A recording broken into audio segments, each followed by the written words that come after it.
Welcome to the Byte Cave. I'm going to teach you how to earn a 100k plus salary doing something really cool by showing you how to become a full stack software engineer. Once you are a full stack engineer, you could move into other software engineering specialties, like just focusing on front-end development or back-end development, or even just becoming a game developer.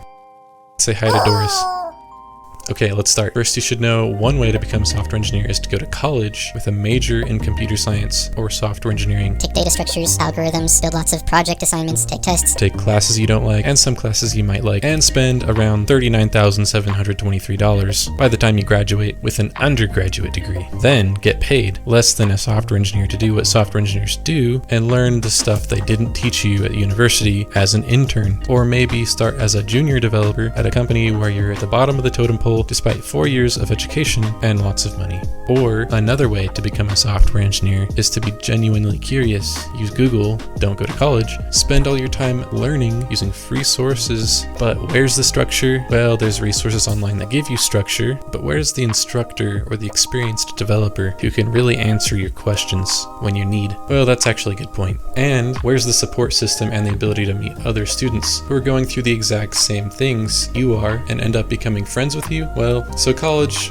is worth the money? Yes and no. But what about the boot camps? Yes, it's a legitimate alternative. Some boot camps are pretty high value, and others make you wonder why you're paying 15% of your income till you pay $25,000, despite not having been taught variables, if statements, functions, classes in the curriculum, assuming you're a beginner, having never coded before. So it turns out going to a boot camp can suck if the pace is too fast, or even for some experienced coders, too slow. I'm glad you found this channel, because I'm going to give you the recipe for becoming a software engineer, and I am going to give you the fundamentals you need to start coding for free. But I'm not going to give you everything for free. First and foremost, you're going to suffer if you want to become a software engineer. Anyways, here's the blueprint. First, you need to learn the fundamentals of a programming language like Python, and that means I'm going to start teaching you Python in my next video.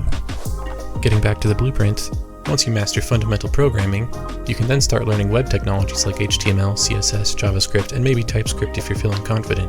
After getting a good grip on web technologies, you're going to want to move on to front-end framework development. These are just tools other people have built so that you can build larger systems. After that, you can learn back-end software engineering. This is the ability to understand how to put data where it's supposed to go to store it for longer periods of time so people can access that data later on. The back-end can also perform really cool calculations and prepare it for the front-end. The back-end runs on servers so it can serve you data just like it serves the web page for your front-end.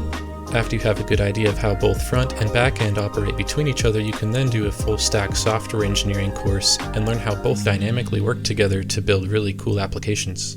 Not to mention, once you learn these skills and get your 100k salary, you can then move on to learning other skills like game development or data engineering. Regardless of which path you take, I want to help you find your way there by teaching you the skills that are going to be in high demand despite ChatGPT taking over the world. Speaking of ChatGPT, I'm going to be incorporating ChatGPT and teaching you techniques that you can use to learn faster. Anyways, this has been Byte Cave. Bye.